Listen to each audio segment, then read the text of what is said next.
예정된 결론을 향해서 가고 있다. 그러니까 정직 이상의 중징계다, 최소한. 지금 검찰개혁의 동력을 공수처를 포함해서 다시 살릴 수 있을까? 그래서 한마디로 약간 진흙탕 비스무리하게 상황이 가지 않을까 싶고. 그럼 만약에 해임을 하는 상황이 나오게 되면은 거기서 가장 정치적인 수는 뭐일까? 가장 이제 크는 방법은 정치적 명분을 만들어야 된다. 대놓고 호소를 해야 되는 거죠. 아예 큰 판을 한번 봐야 되는 것이고, 그러다 보면 의외로 이제 그 정치적인 행보 가속화될 수 있는 지점이 있다. 네, 여러분 안녕하십니까. 시사 끝장입니다. 윤석열 검찰총장의 운명이 달린 한 주, 언론에서 이렇게 표현을 했습니다. 이번 주가 추미애, 윤석열, 이른바 전쟁의 분수령이 될 것이다. 뭐 이런 전망이 나오고 있습니다. 예, 박원석 정의당 전 정책위 의장, 이준석 전 미래통합당 최고위원 모시고 한번 이슈 얘기해 보겠습니다. 박 의원님, 이 그동안에 참 이게 굉장히 긴 시간 동안 끌어왔는데 이번 주가 거의 어쨌든 질적으로 하나의 획이 그어질 거다. 뭐 이런 전망이 계속 나오고 있어요. 여러 가지가. 어떻게 보고 계십니까? 일단 막바지로 왔다고 봐야겠죠. 막바지다. 근데 저는 예정된 결론을 향해서 가고 있다. 예정된 결론이라면 해임으로 갈 거다. 그러니까 정직 이상의 중징계다, 최소한. 법무부 징계위에서 그런 조치가 내려질 것이다. 아니, 사실은 그런 징계를 내리지 않으려면 이 카드를 뽑지 않았을 거예요. 추미애 장관이. 네. 근데 징계 청구와 직무배제라는 카드를 뽑는 순간 그 징계 수위는 어느 정도 예정이 된 거였고, 어느 정도 정해놓은 수순을 가고 있다. 바로 이틀 뒤가 그렇죠. 이게 이제 징계위원회가 열리기 때문에 사실 윤석열 총장으로서는 마땅히 이 상황을 반전시킬 카드는 없다라고 네. 보고, 다만 이제 이게 가져오는 정치적 부담, 정치적 후과, 네. 이걸 이제 어떻게 감당할 거냐. 그리고 현 정부가 어쨌든 검찰개혁이 제1의 국정 과제인데, 과연 이 상황에서 지금 검찰개혁의 동력을 공수처를 포함해서 다시 살릴 수 있을까? 이 점이 사실은 대통령으로서는 네. 가장 좀 정치적으로 곤혹스럽고 부담되는 대목이 아닐까 싶고요. 이제는 검찰개혁의 어떤 움직임도 이 추장관의 윤석열 찍어내기와 연관지어서 해석을 할 수밖에 없기 때문에 네. 사실상 현 정부에서 검찰개혁이 그런 국민적 지지와 명분 속에 이루어지기는 제가 보기에는 이제 어려운 거 아닌가. 그런 상황이 됐다. 네, 그런 상황이 되어버렸다고 보고요. 윤석열 총장은 아마 끝까지 다툴 겁니다. 만약에 징계 결정이 나오면 그 징계에 대해서 또 이 정당성을 다투는 네, 예. 행정소송이나 또 그에 따르는 가처분, 물론 이제 그는 시간이 걸리겠죠. 그렇게 다퉈야 본인의 또 명분을 세우는 거니까. 네, 네. 그래서 한마디로 약간 진흙탕 비스무리하게 상황이 가지 않을까 싶고. 윤석 최고는 어떻게 봅니까? 박 의원님 일종의 윤석열 총장 해임 정도 어느 정도 좀 정해놓은 수순으로 가는 것 같다. 이렇게 좀. 예전에 윤석열 총장이 국감인가 나와가지고 저는 정치적인 인물이 안 된다라고 이렇게 정치적인 걸 모른다고 이렇게 얘기했었는데, 네. 저는 만약에 해임을 하는 상황이 나오게 되면은 거기서 가장 정치적인 수는 뭐일까를 오히려 고민을 하는 거거든요. 그래서 윤석열 총장이 그러면은 만약에 잘리면은 그 다음부터 본인이 법적으로 본인의 무고함을 입증받기 위한 싸움을 시작하느냐, 그건 3, 4년 걸릴 수도 있어요. 아니면 거꾸로 정치적으로 하나의 명분을 만들어내느냐의 문제거든요. 네. 저는 만약 윤석열 총장이 가장 이제 크는 방법은 정치적 명분을 만들어야 된다. 예, 그래서 아예 이제 대놓고 호소를 해야 되는 거죠. 예, 이번에 많은 국민들께서 이번에 저를 해임한 것이 부당하다는 것을 아실 겁니다. 예, 저는 지금 저 사람들을 바로잡을 방법이 없습니다.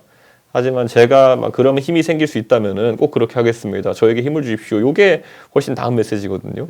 현실 정치로 뛰어드는 거. 그렇죠. 지금 가가지고 자기 해임 처분됐다 해가지고 법원에 가서 이리저리 끌려다니고 이런 거는 나중에 해도 돼요. 네. 나중에 해도 돼요. 지금 이제 그렇게 끌려다니는 순간부터 여권의 공격에 또 노출될 수밖에 없거든요. 네. 예를 들어 재판할 때마다 아니면 이럴 때마다 이렇게 있어야 돼. 그게 아니라 아예 큰 판을 한번 봐야 되는 것이고, 저는 그러다 보면 의외로 이제 정치적인 행보 가속화될 수 있는 지점이 있다. 아하. 저는 지금 징계위에 있는 분들도 물론 정치적인 인물도 아니시겠지만은, 글쎄요. 저는 그냥 속된 말로 이런 거. 만약에 지금 검찰에서 윤석열 총장이 퇴임하면은 누가 이제 검찰총장이 될 건가 초유의 관심사잖아요.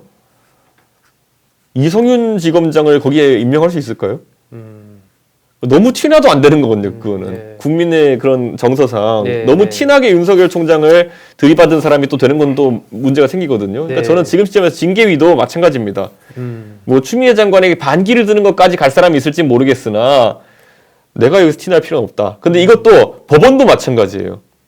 어차피 이 상황에서 추미애라는 사람이 저렇게 미친 칼춤을 추고 있다라고 생각이 들면은 우리가 여기서 괜히 그 뭐 각하 처분이라든지 이런 걸 내려가지고 아니면 또 윤석열 총장의 청구가 부당하다고 이런 판단 내려가지고 국민들의 비판을 받을 필요가 있느냐?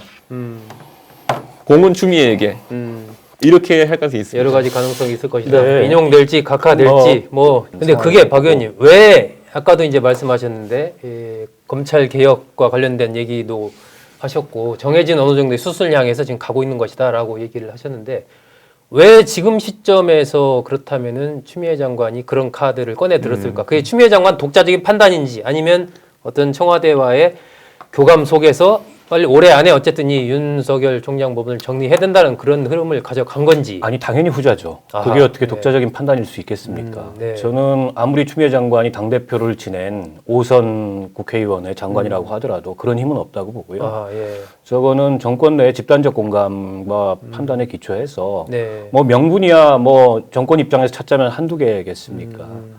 결과적으로는 뭐 검찰 개혁을 방해하려 한다. 네. 더 나아가서 정권을 흔든다. 네.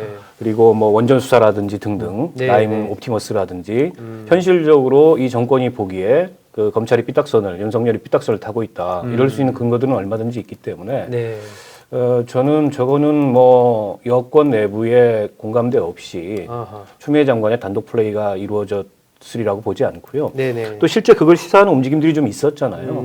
저는 징계 수위는 정해졌다 이렇게 아하, 봅니다. 예. 법원이 오늘 가처분을 인용한다 하더라도 어쨌든 그거는 직무배제에 대해서 손상될 수 없는 회복이 있느냐 없느냐에 대한 법률적 판단일 뿐이고 그게 징계 자체를 무효화하거나 징계 자체를 무력화하는 건 아니기 때문에 네. 또 법리적으로도 그건 맞는 얘기예요. 그렇죠. 예. 때문에 징계는 갈 거다. 이게 정해져 있는 수순이다 이렇게 봅니다. 근데 저는 이제 여권 입장에서는 네. 굉장히 이제 그 선거, 그 정치인들은 선거라는 일정을 놓고 역산해 가면서 이제 분위기를 만드는데 네. 서울시장, 부산시장 보궐선거가 4월이라 그러면요. 네. 더 끌고 가면 안 되죠. 공천이 1월, 2월 이때쯤 이제 막 한창 분위기가 달아올 때거든요. 네. 그럼 잘 생각해 보시면은 12월 23일 올해를 뭐로 마치게 되어 있냐면요.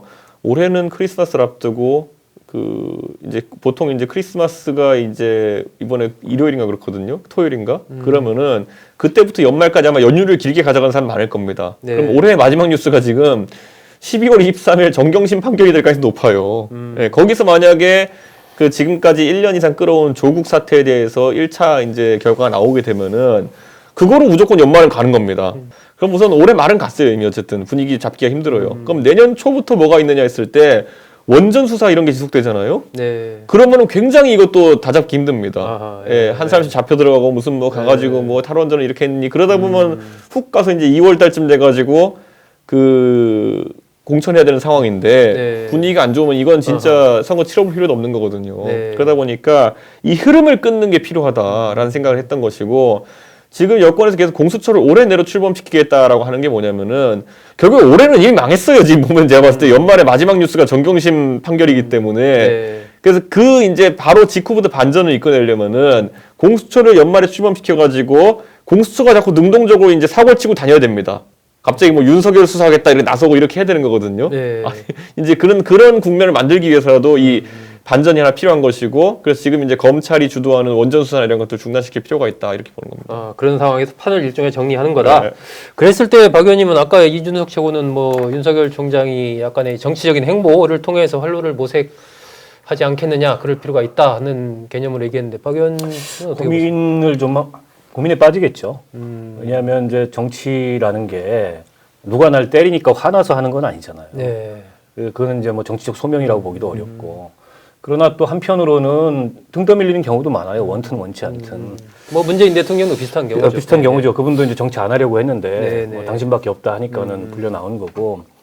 근데 지금 어쨌든 오늘 뭐 여론조사 보니까 굉장히 높게 나왔더라고요. 네, 예, 이런 상황이나 정치가 아니고서는 도저히 윤석열이 생각하는 아하. 이 문제에 좀 잘못된 이 문제의 매듭을 풀 수 풀기가 없겠다라는 판단이 든다면 나서겠지 어떤 모양새로든지. 근데 네. 그게 이제 뭐 모양새야 뭐 갖추겠죠. 자기가 뭐 다 깃발 들고서 다 모여라 이런 모양새는 아닐 거고 어쨌든 정치할 때는 그런 그러니까 이 정치 영역에 있지 않은 사람이 정치할 때는 국민적 부름 이런 걸 받고 나가야 되잖아요. 네. 근데 그런 모습을 갖출 수 있을지 또 그 검찰총장의 지위에서 살아있는 권력과 이렇게 이제 대척점에 서 있는 듯한 모습에서 나오던 지지율과 그렇지 않고 광야로 나왔을 때? 본인으로서는 뭐 좀 불명예스러운 그런 징계를 받고 나온 상황에서 그런 지지가 여전히 유지되겠는가 이것도 하나의 변수일 거고 지금 사실은 머리 아픈 거는 국민의힘이에요. 네. 이게 뭐 당내 대선 주자를 좀 띄워보려고 김종인 비대위원장이 부지런히 다니는데 당내 대선 주자들에 대해서는 국민들이 관심이 없고 온통 지금 윤석열 총장으로 네. 이 보수층과 또 중도층의 일부까지도 관심이 가고 있어서 정치적으로 이 상황을 국민의힘은 어떻게 받아들이고 아하. 또 여기서 어떻게 판을 만들어갈지 네. 이것도 좀 앞으로 지켜봐야 될 대목인 것 같아요. 네. 윤석열 총장의 운명은 정말 앞으로 뭐 정치를 하게 될지 아니면은 소송을 통해서 명예를 회복하는 끝까지 그런 길을 갈지 뭐 여러 가지 이제 경우의 수가 좀 있는 것 같은데 이 부분은 결국 이제 정권 재창출 과정, 그리고 서울시장 등등의 선거와 깊이 연관돼 있는 그런 흐름이 아닌가 그렇게 생각할 수 있을 것 같습니다.